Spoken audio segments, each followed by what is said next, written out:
Hola, bienvenidos a un repaso más de la lección de escuela sabática, la lección número 7, esperanza indestructible.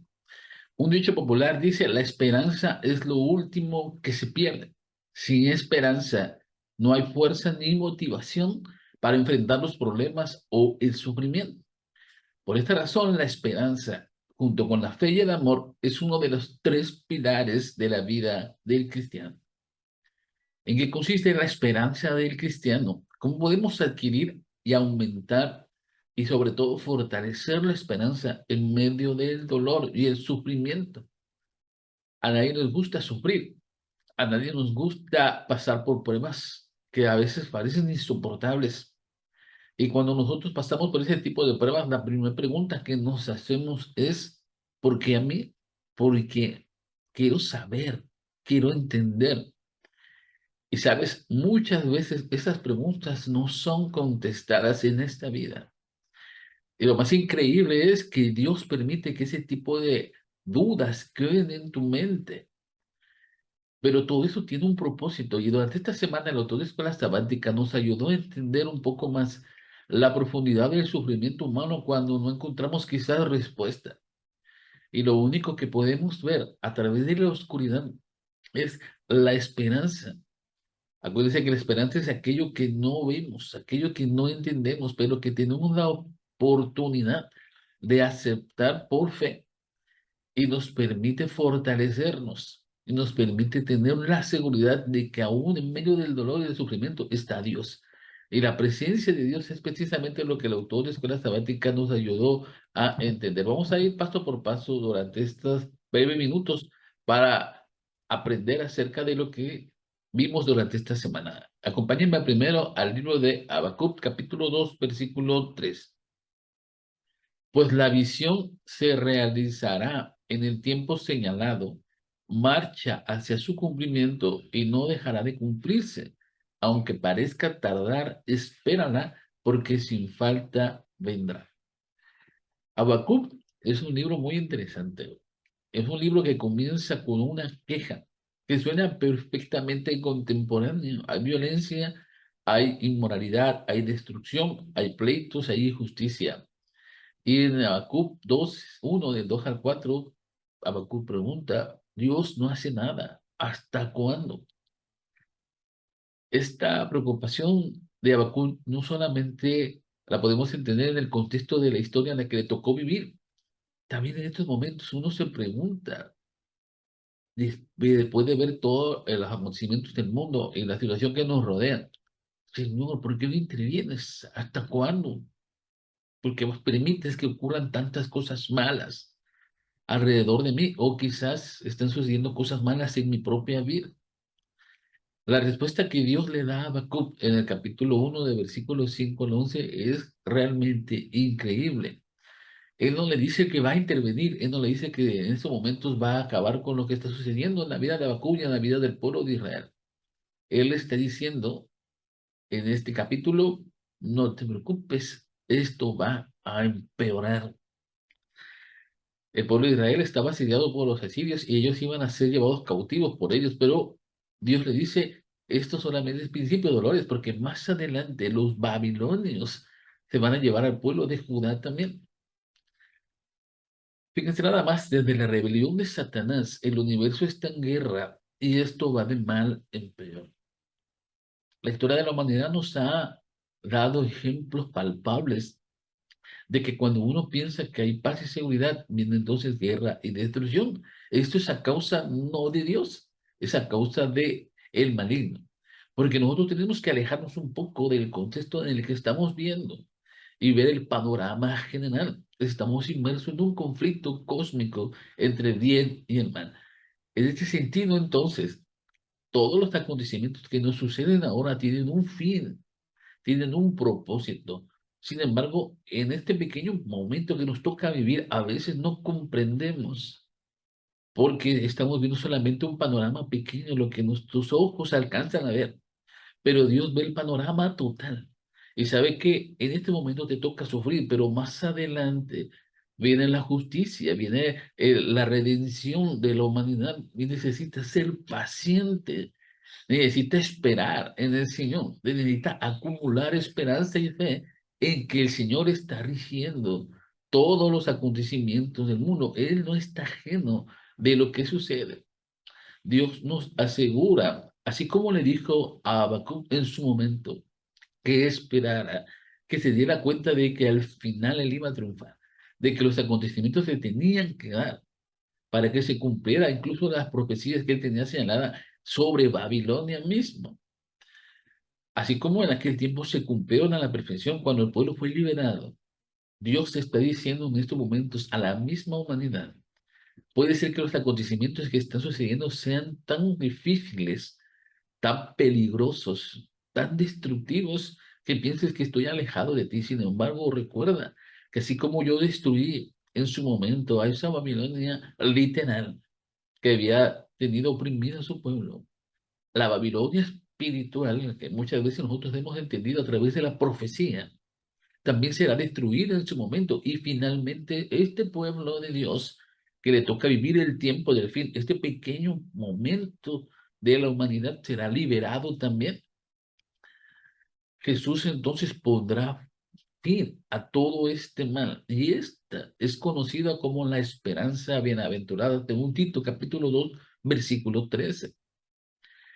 Nosotros no comprendemos, porque a veces las circunstancias del mundo, del dolor y del sufrimiento, ciegan nuestro entendimiento. Y eso es muy curioso. Nosotros queremos entender por qué. Queremos entender ahora, queremos las cosas inmediatas. En este momento necesito una respuesta. No quiero esperar. Esa es una consecuencia de la etapa postmodernista modernista del mundo. Todos queremos una respuesta inmediata. Es una generación que necesita escuchar respuestas y entender todo lo que sucede, pero de manera inmediata y como lo queremos. Y el Señor le está enseñando a esta generación que tiene que esperar, tiene que aprender a confiar en Dios.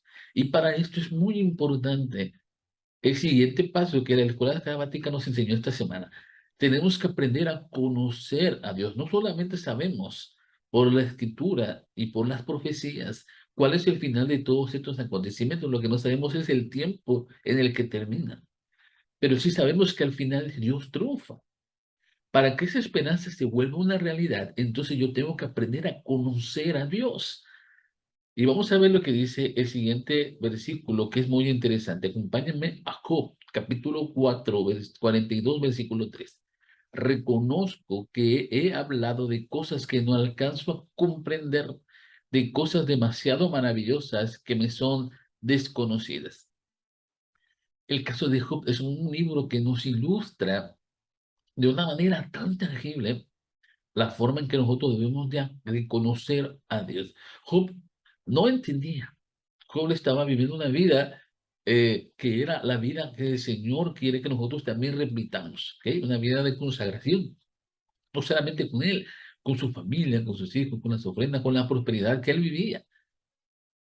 De un momento a otro, todo eso se pierde, todo eso acaba. Lo único que queda es su cuerpo, aún enfermo, y su esposa, y alguien en un momento dado de su sufrimiento le dice, reniega a Dios y muérete.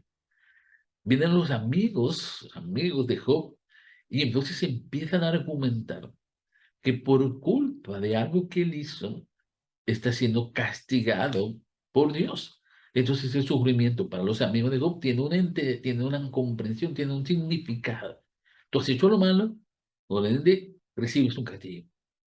Pero Job no entendía por qué él estaba sufriendo si él no había hecho nada malo, si él no había desobedecido a Dios. Y ustedes se dan cuenta que ese mismo evento que le estaba sucediendo a Job se replica en muchos otros libros de la Biblia. ¿Se acuerdan los amigos de Daniel que fueron enviados al horno de fuego? Ellos no habían negado a Dios, no habían hecho lo malo, sin embargo estaban sufriendo.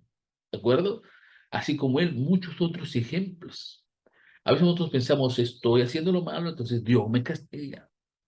Tenemos que entender eso. A veces el crisol de la vida por el que Dios nos permite pasar no tiene una explicación lógica a tu mente, a tu entendimiento. ¿Ok? Job estaba escuchando la opinión de sus amigos y después él empieza también a replicar a modo de quejarse en contra de Dios. ¿Por qué me suceden estas cosas? ¿Por qué si yo hice esto? ¿Por qué si hice lo otro? Pero Dios calla. Eso es algo que nosotros a veces nos cuesta entender. A veces el silencio de Dios tiene un significado también. A veces nosotros tenemos que comprender que hay cosas en este mundo y hay sufrimiento y hay circunstancias tan difíciles que nos van a tocar vivir que no van a tener una explicación, porque Dios quiere que en esos momentos de incertidumbre tú te acerques a Él, tú dependas totalmente de su voluntad, de que en medio de la oscuridad solamente la luz que te da la seguridad es que Dios está al final de ese túnel y que Él está rigiendo y está cerca de ti. Solo cuando todos han dado la opinión acerca de Dios en el libro de Job, entonces Él decide manifestarse y no explica el sufrimiento de Job. No hay ninguna ápice en el libro de Job que explique por qué él estaba sufriendo de esa manera. Nosotros sí lo vimos porque nos damos cuenta que al principio del libro de Job, Satanás llega al cielo y empieza a cuestionar los motivos por los cuales Job lo adora. Y entonces él le permite que sucedan las pruebas. Esa explicación Job nunca la vio, solamente nosotros. Pero en este momento, si te pones en los pies de Job, te das cuenta de que él quería saber. Entonces Dios no viene y le explica, te pasó esto, porque en el cielo hubieron estas circunstancias, entonces yo permití. Él no explica eso. Él empieza a darle 60 razones por las cuales no tienes que cuestionar lo que Dios hace. ¿Dónde estabas tú? Esa es una palabra que se replica muchas veces en los capítulos finales del libro de Job. ¿Dónde estabas tú cuando yo estaba haciendo este mundo, cuando estaba haciendo el sol, cuando se tenía la tierra, cuando hacía tantas cosas? ¿Dónde estabas tú? A modo de hacerle entender a Job, no el significado de sufrimiento, sino de quién es Dios. ¿En dónde está Dios? ¿Qué es lo que hace Dios tan poderoso que por qué cuestionas sus motivos y las circunstancias por las cuales Él te permite pasar?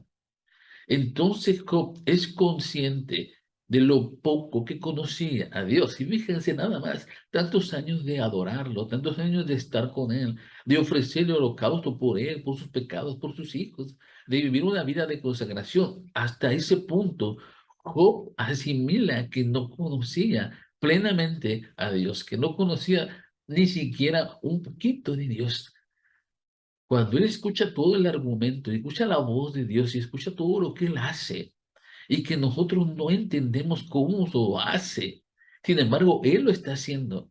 Sus propias preguntas ahora, su propio sufrimiento le parece insignificante. Fíjense, nada más había perdido sus bienes, había perdido sus hijos, había perdido su salud, su esposa, y en medio de todo eso que él ya no tenía, dice, eso ya no importa, porque Dios me está mostrando, se está dando a conocer todo lo que Él hace por mí. Y que si yo respiro, y que si yo veo, y que si yo hablo, y si yo escucho, eso es algo porque el Señor lo ha hecho. Ahora Él está satisfecho, conoce algo más de Dios. La esperanza humana solo puede hallar seguridad en un ser que es mucho más grande que ellos. Y cuando nos acercamos a conocer a Dios de esa manera, nuestros problemas y nuestras dificultades son completamente insignificantes al lado de lo que es Dios. Entonces el Señor nos acerca a Él. El Señor se muestra de esa manera con nosotros y nos dice, yo estoy a tu lado, yo estoy contigo. ¿Por qué te cuestionas y por qué sufres tanto?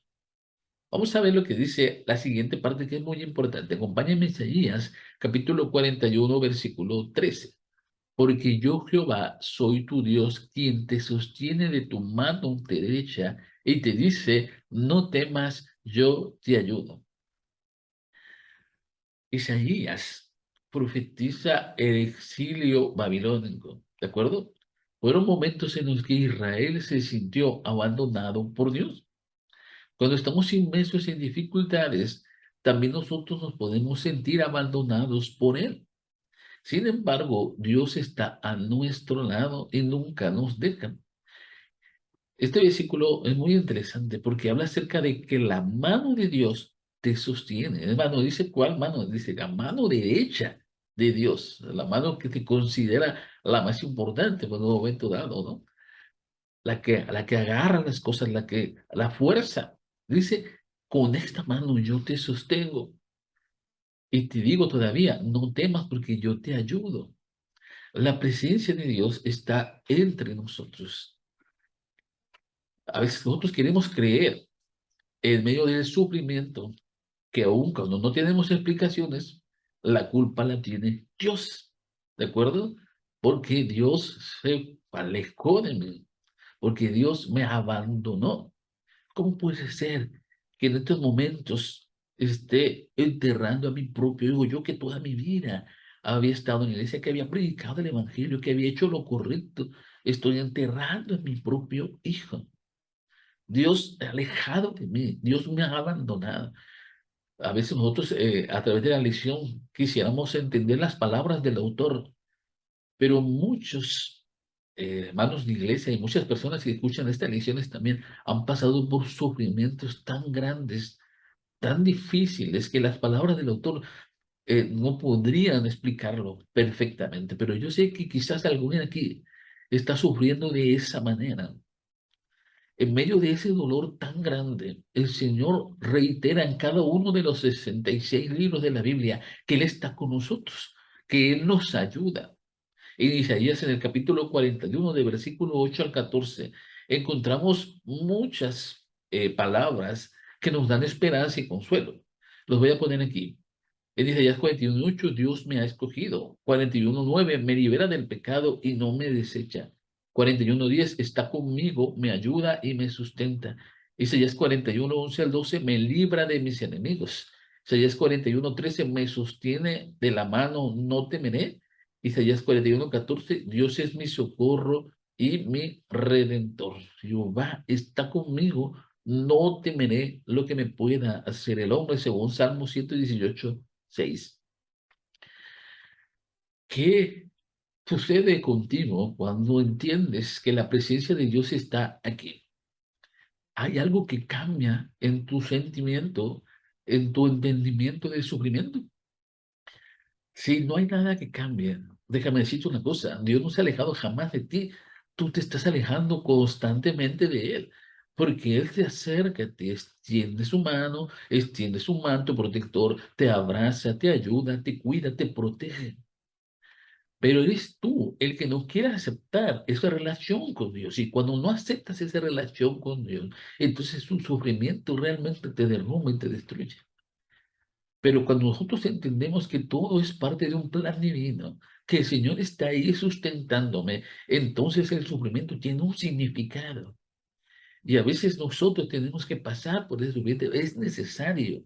Y la eternidad va a ser una escuela completa para entender mi sufrimiento. Pero en estos momentos, aférrate a esa gran promesa que se reitera constantemente. Dios está a tu lado y te sostiene. Para esto entonces tenemos que aceptar los planes divinos. Acompáñame a Jeremías capítulo 29, versículo 11. Porque yo sé los pensamientos que tengo acerca de vosotros, dice Jehová, pensamientos de paz y no de mal, para daros el fin que esperáis. Nosotros podríamos vivir una vida consagrada y tener planes hermosos en nuestra vida. Podríamos proyectarnos hacia el futuro diciendo voy a hacer de esta manera, voy a vivir de esta manera y entonces va a pasar esto. Pero hay que entender algo, los planes humanos a veces no son los planes divinos. Y entender que el Señor está con nosotros es también aceptar que Él puede regir mi vida de la manera que Él considere mejor. Jeremías, después de entender el sufrimiento del pueblo de Israel, escribe una carta para animar a los exiliados en Babilonia. Ellos ya habían perdido la esperanza de regresar, ¿de acuerdo? Habían pasado muchos años, pero y Jeremías escribe, solamente tienes que esperar determinado tiempo, 70 años, y entonces regresarás otra vez a Israel.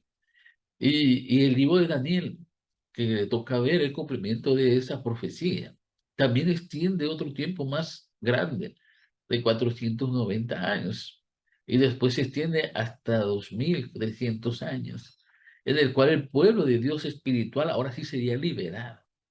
Todos estos señalamientos de eventos finales, eventos futuros, son esperanza para el pueblo de Israel. Ninguno de los israelitas al escuchar estas palabras quizás pudo ver el cumplimiento de esas profecías, pero esa vislumbre de que al final los planes eran programados por Dios, que Dios había permitido que sucedieran estas cosas, les dio la esperanza y la seguridad. Jeremías 29 nos da tres ejemplos de esto. Él está al control y su situación no es el resultado de la casualidad. Lo que estaba pasando en el pueblo de Israel tenía un propósito, ¿ok? Él obra para bien.